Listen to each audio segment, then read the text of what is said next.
Charlemagne, sacré Charlemagne. Le rendez-vous scolaire.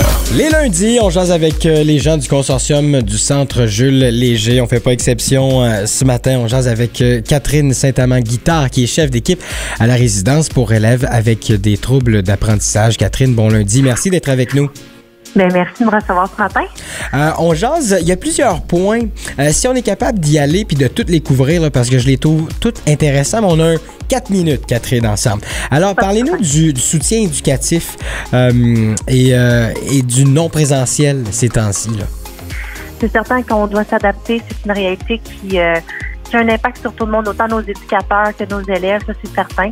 On essaie d'apporter le meilleur soutien, mais considérant qu'on a déjà vécu la situation l'année passée, on était prêt à d'éventuels confinements prolongés.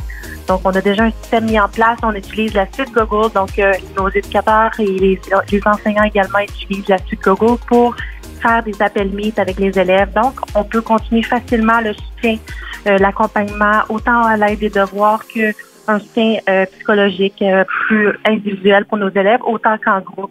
Donc, leur réalité demeure quand même similaire à comme s'ils étaient en résidence, excepté qu'on n'est pas en présentiel. Donc, à ce niveau-là, c'est vraiment rassurant pour nos élèves d'avoir quand même accès à leurs éducateurs malgré le confinement prolongé. Une belle logistique. Et explique-moi, Catherine, le rôle finalement du service résidentiel. Dans le fond, nous autres, on est surtout axés sur les habiletés sociales des élèves, considérant que l'école couvre tout l'aspect pédagogique.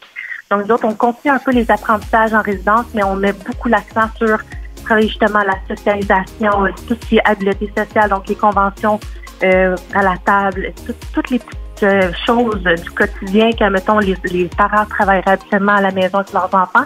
Mais nous autres, on met l'accent là-dessus en résidence. Donc, toute la routine du coucher, la routine au niveau des devoirs, de se créer un horaire, de s'organiser.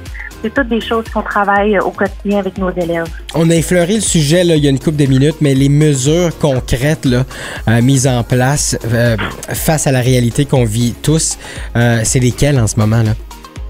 En ce moment, en non présentiel, c'est vraiment de mettre l'accent sur apporter un soutien aux familles, à nos élèves, s'assurer que malgré la réalité actuelle, qu'ils sont bien, qu'ils ont quand même le soutien nécessaire.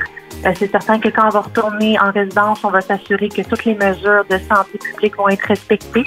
On va s'assurer que nos élèves sont bien, que notre personnel va être bien aussi également. Je pense que c'est la priorité pour tous.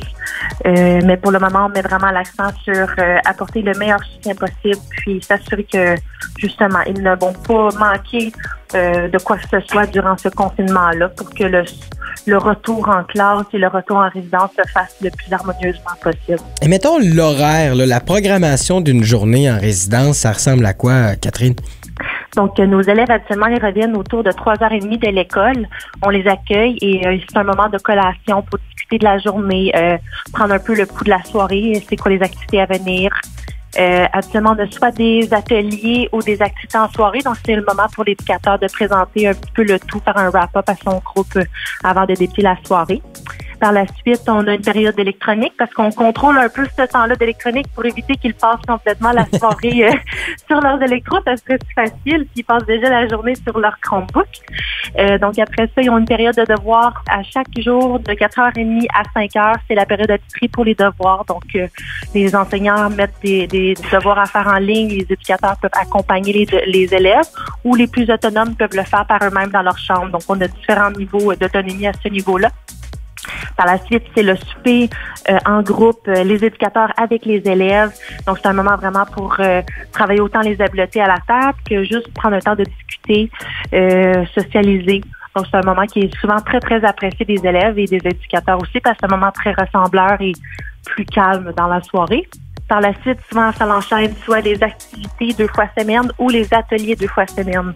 Ateliers qu'on met beaucoup l'emphase sur tout ce qui est encore là, habileté sociale, mais aussi de travailler, de leur faire découvrir des nouveaux talents qu'ils pourraient avoir. Je pense on a des ateliers de poterie, on peut autant avoir des ateliers de hockey, donc comment développer son potentiel dans le hockey.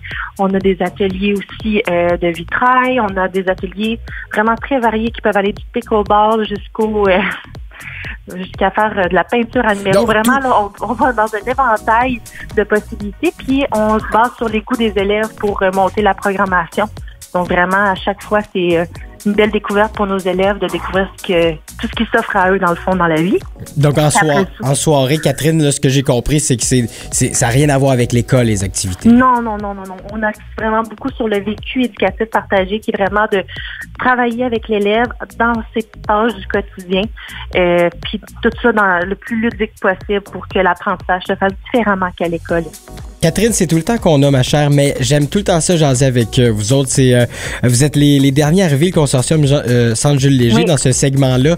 Puis, sérieusement, c'est tout le temps bien le fun. On vous souhaite que du bonheur, puis une logistique un peu moins remplie de défis dans les prochains mois, ma chère Catherine. Merci. Merci beaucoup. Merci beaucoup. Passez une belle journée.